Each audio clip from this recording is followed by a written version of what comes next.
Hey guys, wanted to stop this morning. We've been working hard trying to get things ready for spring planting and gardening season. And see, I got a Tiffany too.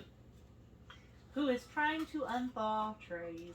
So we're it's a nice frigid morning this morning here in East Tennessee to get back to where we need to be. It's mid-30s at the moment. We're going to get to 40 some today, so we're almost to where we're going to be. So we got plans later today to get out and work on our high tunnel, our new greenhouse, 30 by 72 Atlas Budget Plus. There'll be a video on that. It's not going to be an extremely detailed video, but it will have some details in it. We don't have time to stop and shoot a video that's going to take us 40 hours to put together and everything, but we're all going to try to show you enough of it that you can see the quality of this greenhouse as we go with this build. But this morning, what this is about, I want to stop and talk to you about onions. We are sowing onions. We're doing not even close to the amount of onions we've ever done in our life. We may regret this, but we're going to push the envelope this year on onions, and we'd like to bring y'all along for the journey. We're planting Walla Walla. We are planting Red Long of Tropea, if I didn't butcher that name. Red Long of Florence. We are planting Monastrell. Calibra. Expression. And Merit. And Cabernet. And that's not including all the small little... Yeah, and then we're doing several types of bunching onions. These are your larger onions and your storage onions. Some of them are storage onions. Some of them are larger onions that don't store real well. You know, they're short-term storage. Some of them are some of those beautiful purple onions. That's the Red Long of Tropea and the Red Long of Florence. They are beautiful purple onions. That are great for putting in salads, sauteing, roasting, pickling, canning, so on and so forth. But Johnny Seeds is where all of our onions come from this year. They have a great selection. We are intermediate day on our onions. We're right here in East Tennessee, and we are also growing some that's like the pearl onions and the smaller type. Yeah, we have some of what you call coin onions and pearl onions and so forth that we're growing also that are shorter day. I think they're around 50-day varieties, ain't they? Most of them are around 50-day varieties. Where when you get into these other onions, the Red Long of Tropea is like a 90-day onion, and your Walla Walla is 125-day if you sow it in the spring, 300 days if you sow it overwinter it and sow it in the winter. So. And what that means is onion bulbs by day length. So intermediate day is what we have to have. We can play with a little bit of long day onions or short day onions depending on the variety. Some of them will work for us. But we got to really watch it real close, because if you don't get the correct variety in an onion, it will not bulb until it has the right day length, or it will bulb at the wrong day lengths, which means that the onion hasn't had time to grow enough greenery to support a good sized bulb. And unless you're growing a fresh onion, you're looking for a bulb of some sort. Now, the Red Long of Tropea does not produce what you would call a bulb. It does bulb, but it gets longer, hence the name, long. It gets longer with a slight bulb. And that's the type of onion you're growing. The Red Long of Florence gets longer, hence the name, long, but it bulbs a little more. So it's all in what you're wanting. It's in what you're preparing and what you're looking for. But when we're looking for a storage onion, we're looking for a bulbing onion. We're looking for something that's going to get big. And the bigger your storage onions, usually the more we like them. Tiffany grew some last year.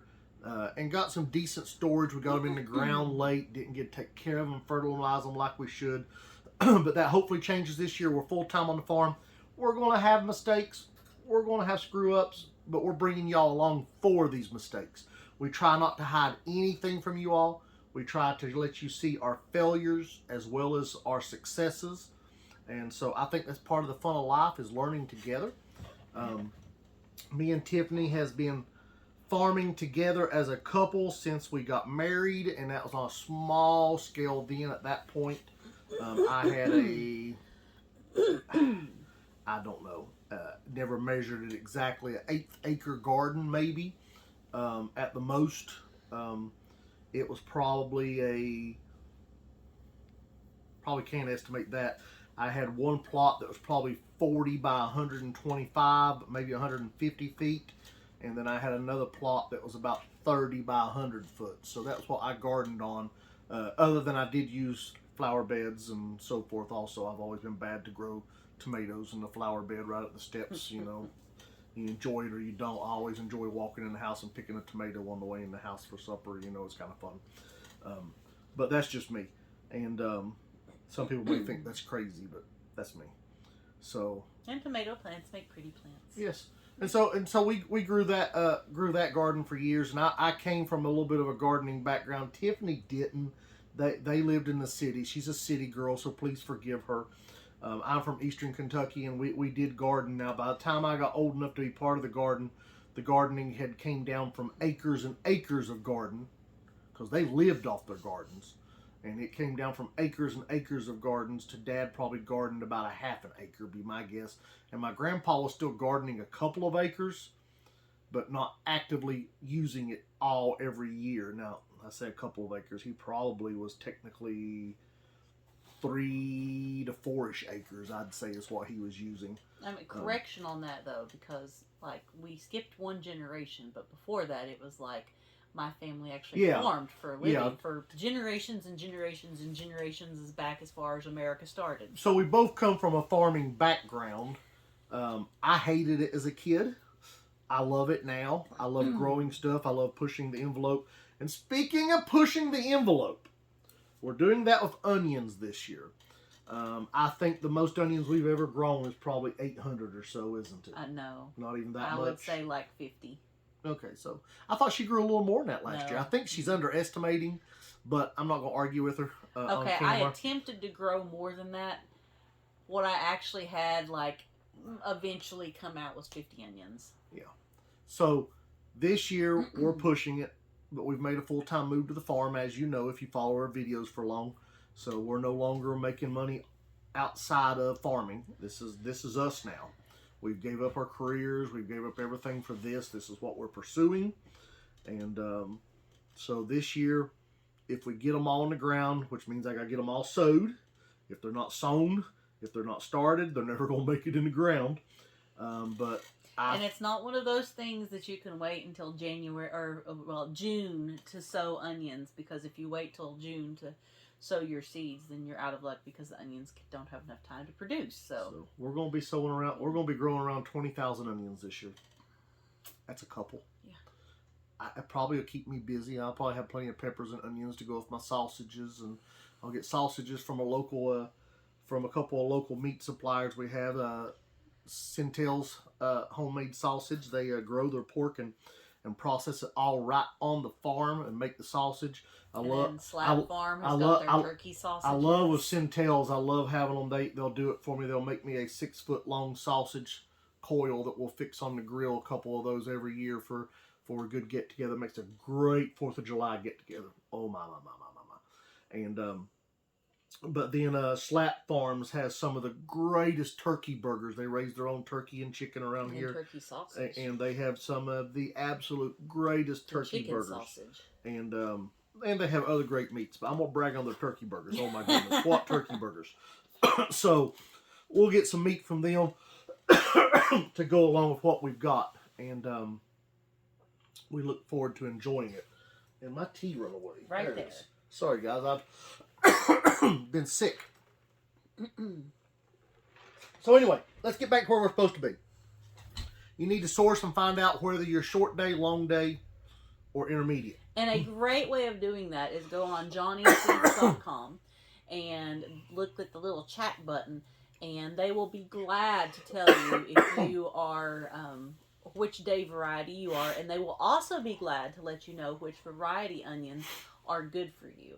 So you don't have to take all the guesswork out of it. Ask Johnny's, they will let you know. So, I'm going to show you the difference in a pelleted and a non-pelleted seed. I will tell you the pelleted's easier to handle, but it's also a lot more expensive. Now, if you're going to direct sow, or if you're going to sow with a machine, I definitely recommend the pelleted. If you have arthritis in your hands, much pelleted. easier. So, I hope you can see that. That is a non-pelleted. That's a Walla Walla onion seed. Most onion seeds will look about like that. Most. And this is a pelleted. This is our monostrel. I've already sown some pelleted seeds. They're much easier to handle. So that's the monostrel. Pelleted. This is, just so you know, that's a little over 5,000 seeds in that. And most alliums are actually that same exact seed. So this is leeks. So right. You get that out of shallots and all the rest. So on our Walla Walla, most people are going to sow one single plant per hole. We will be doing 2 per hole on the Walla Walla. Just because I don't think they're going to get as big. They are not an intermediate date onion. They are an onion that will work in an intermediate date area. So I don't think we're going to get the big, huge 6-inch, 4-inch, 5-inch Walla Wallas. I got a feeling we're going to end up with more like 3-inch Walla Wallas. This is my first time growing them, so this is an experiment. So I'm doing roughly 2 seeds per cell. Now I am using a 288 cell tray here. This is a 288, which means it has 288 holes. It's got 12 cells this way and 24 this way. So it's 288. I would probably prefer to do this in a 200 or even a 128. But we were almost out of 128s. We just got a new shipment of them in. We have really stepped up our game on what we're growing this year, so we're running out of trays fast. And I had quite a few of 244s, so I think it'll work fine. So that's what I've been sowing them in. And Tiffany actually sowed some of these onions in 244s last year, started them in 244s also. So you can't be exact, but once you get a feel for it, you can kind of understand what you're looking for. And I'm going for 2 to 3 seeds in each hole. Now you got to be careful, just like that one did. They will stick to your fingers. And when they stick to your fingers, you end up putting them where they're not supposed to be. And that doesn't help. But we're looking to drop about 2 seeds. If I get 3, that's fine. I'm perfectly okay with 2 to 3. 4 is okay for me, but it's not what I want. I really do not want to have 4 seeds in a hole. If I drop more than 4, I will stop. Slows things down. And yes, you can wait until they come up and pull them out. But I will stop and pull the extra seed out of the hole. Now, occasionally, you go to drop them, and one flips across the tray and goes in a hole you don't want it to be in. And so when that happens, then you just kind of have to live with it. So like right there, I ended up dropping 3 in that hole. I thought I had 2 in my hand, and it was 3. So it's not a big deal. I'm not trying to look for a perfectly uniform onion. I'm not looking to sell these to a grocery store that is going to pay extra if it's perfectly uniform. We sell these at a farmer's market. These are, we sell certified organic produce, and our customers are just looking for good quality, great tasting food. And there's a lot of people that won't multi-sow onions, but it works very, very well. And onions, guys, is something that you can add to almost any meal. Onions are popular at the farmer's market. And there's not a whole lot of people that grow onions just because they're a little bit more time consuming and difficult to grow. And the big reason I'm doing this video is to tell you this right here. Start your onions from seeds. Don't buy onion sets. It's a lot more expensive to buy an onion set, and 9 times out of 10, not always, you'll end up with a lesser quality onion than if you had grown it from seed. We grew sets for years with hardly any success at all. And I'm saying almost. We had some good onions. Yeah. And we've grown onions from onion plugs, which is individual onions that have been pre-started, which is what we're doing. And that works as long as you get the right day variety. A lot of people will just sell you an onion and not know it's the right day variety or not for you. And a lot of times they don't even tell you the exact variety they're selling you. They just tell you it's a sweet onion or it's a Vidalia type onion, and there's a lot of variations in that stuff, and you got to be very careful because it will affect your crop. And at the end of the day, we're growing these to have good food. Hey, bragging rights. I like showing off what I grew to my friends and family and neighbors, and of course we want our booth at the farmers market to look good, and our CSAs. We want our CSA customers to open up their CSA box for the week and go, "Whoa, look at that tomato," or "Wow, look at that." But we also don't want it just to be about the way it looks. We believe in the way it tastes. That's one reason we're certified organic. And that's the reason that our organic certification went as well as it did the first time around. In case you don't know much about organic certification, usually they find something wrong when they certify you. A lot of times it's not something that fails you from being organic certified. They'll just tell you you can't do this no more. And then sometimes they'll tell you we'll come back next year. And then sometimes they tell you we'll see you in 3 years. But when we got our original organic certification, the guy told us, he said, when I come do the inspection, I'll more than likely find something wrong. You won't get certified on the spot. And we was like, oh, well, this bites. We're going to be another year waiting on our organic certification. He came, did the inspection, sat down with Tiffany and said, I don't think it's ever happened to me. He said, I don't see nothing wrong. He said, everything you're doing right. And that's because we hadn't used a chemical, amongst several reasons. We hadn't used a chemical fertilizer in probably 10 years, 9 at least.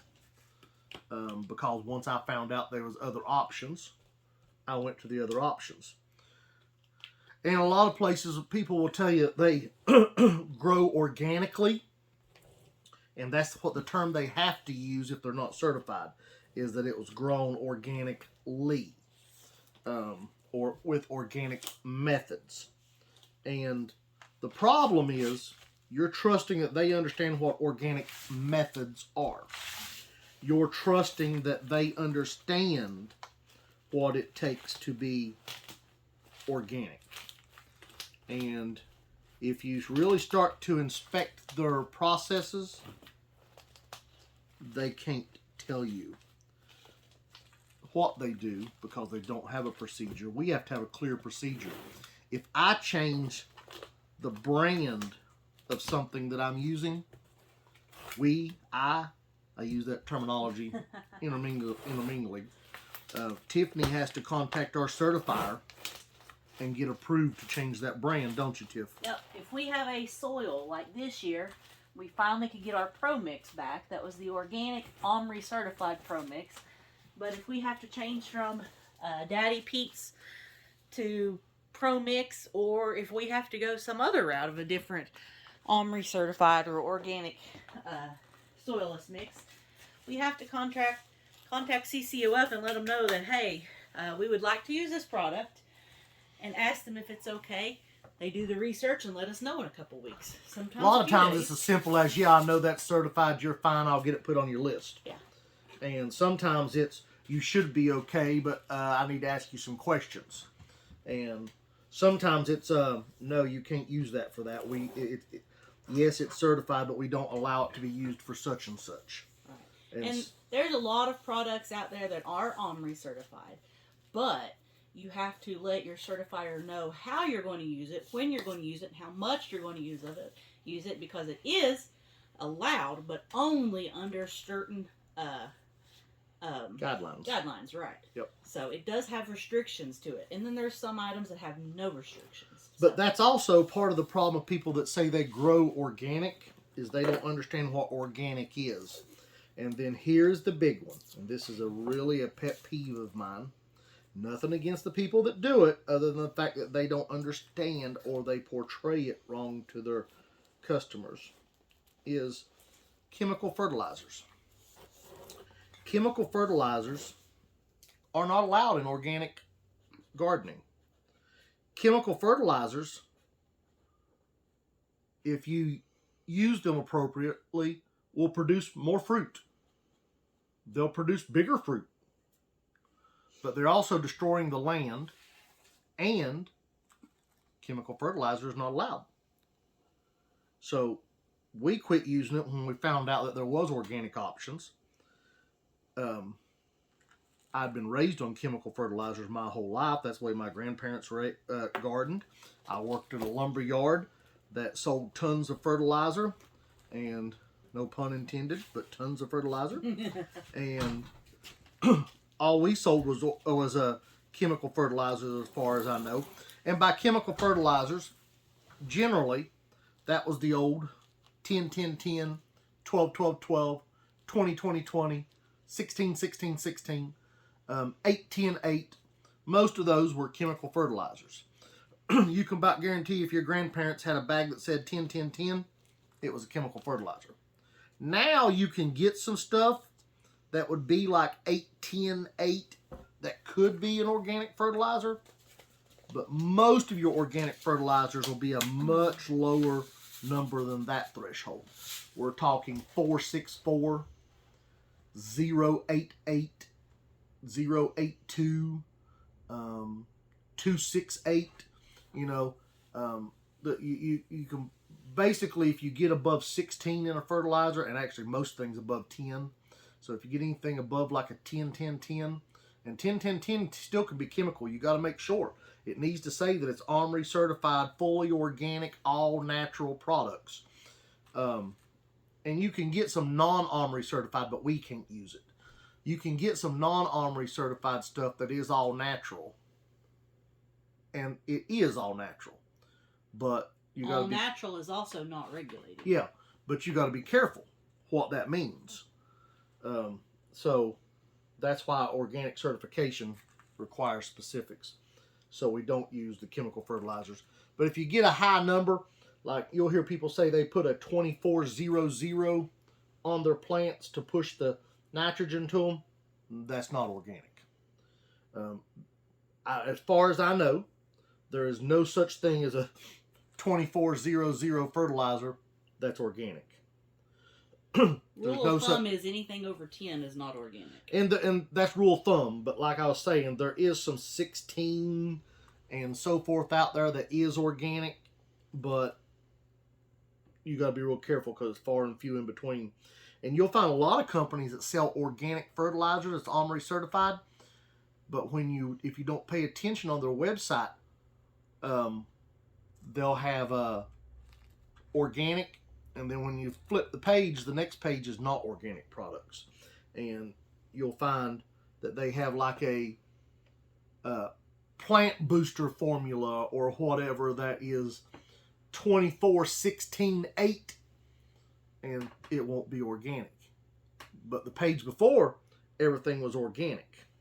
And then there's a lot of places, I will not name the names of one, that would make you think by the looks of it that is 100% organic because, they just kind of have that look to them. And they do have some organic items, but they're very few. I'll give you an example of a great item that I think is a great product that we can't use. And that's black cow manure. Yeah. And I think black cow is a supreme product for the home gardener or backyard gardener to use, but it's not organic. It's organic, but it's not certified. So we can't use it. We use, until I find a better product, and I haven't, we use and sell Daddy Pete's composted cow manure. we probably go through close to a truckload of it a year at this point.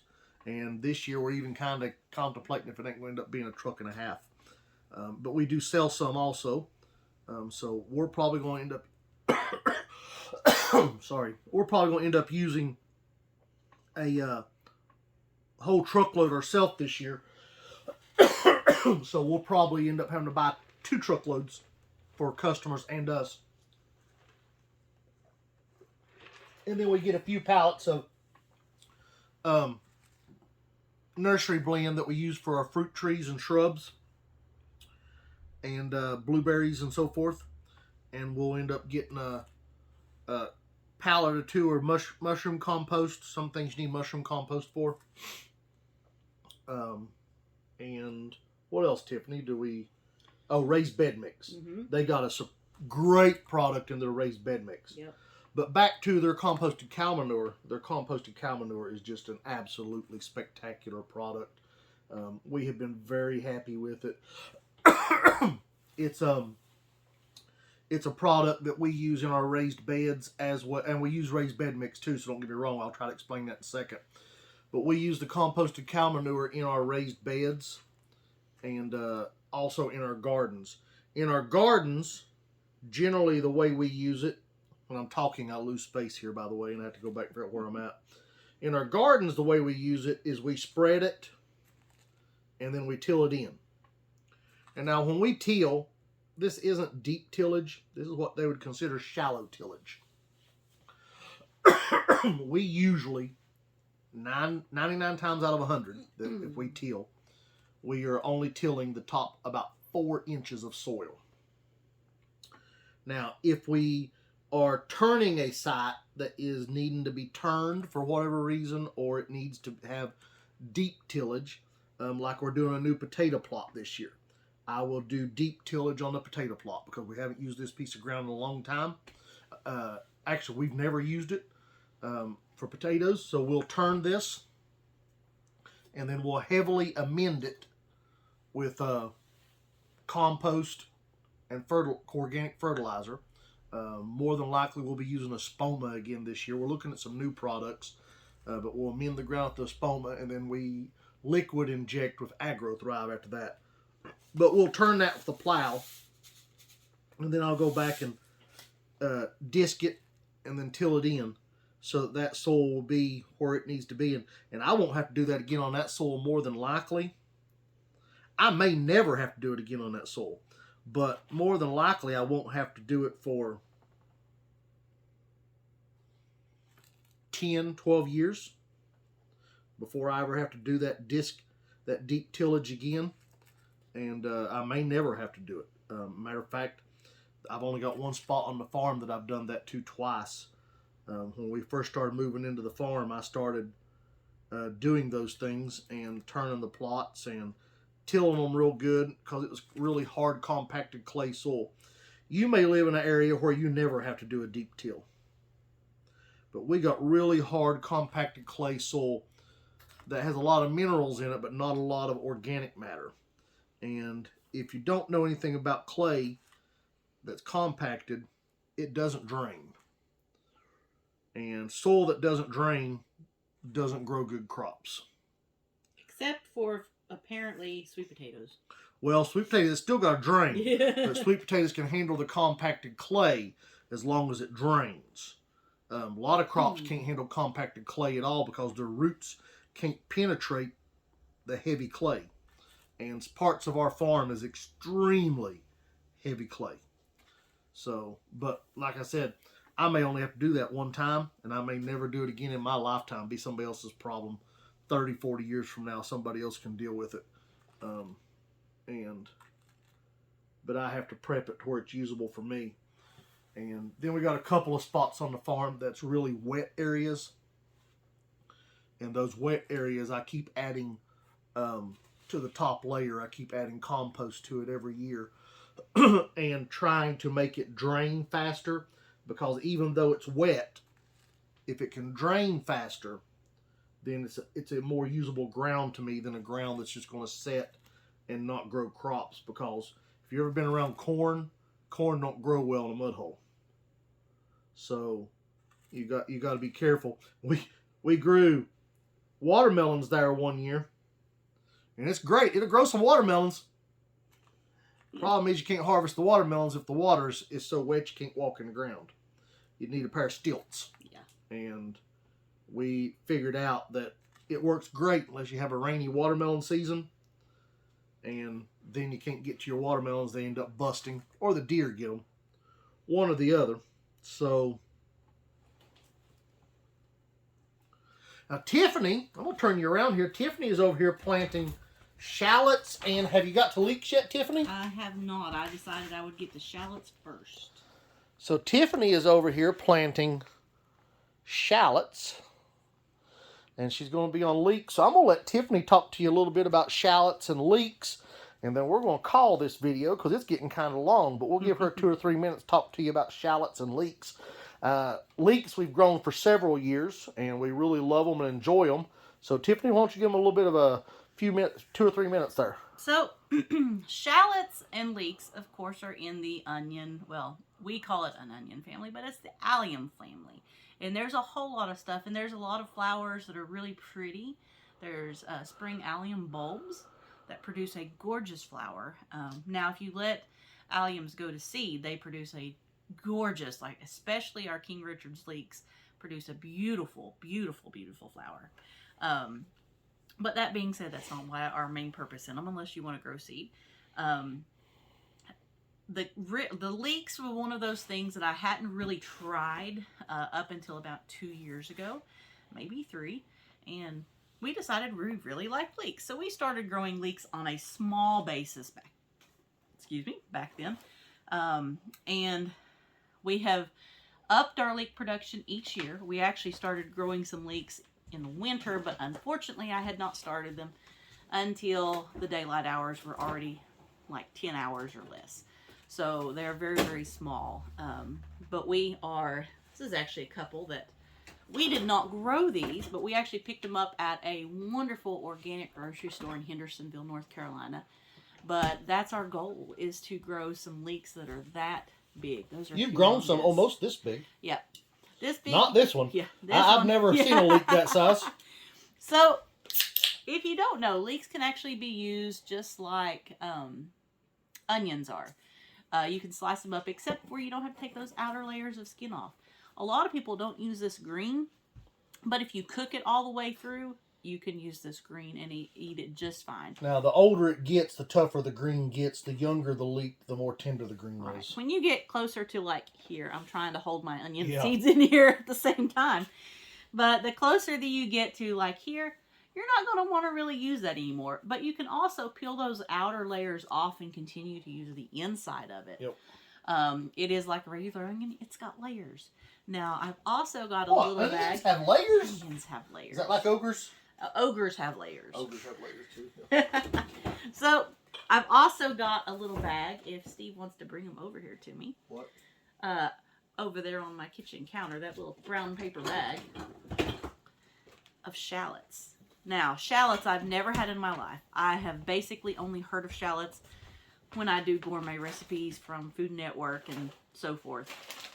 But I'd never tried them before. But we also found these at that organic grocery store. Now, I bought seeds for shallots last year, but I never did anything with them. So, shallots look like basically a garlic, except for you can see that bulb is much bigger than any garlic you're going to find. But it's somewhere between a garlic and an onion. Now, the flavor is very subtle. You're not going to have that heat and that get you with a shallot like you do with onions or garlic. But they're really good. So that's what we have decided to grow this year. So hopefully we'll be successful with this year and be able to bring our community all these different alliums. Oh, tell them to like and subscribe. So make sure you like and subscribe our channel. Hit the notification. And click the little bell. Notification bell. Yeah, the little notification bell. And catch up on our next video, which will be soon. Thank y'all.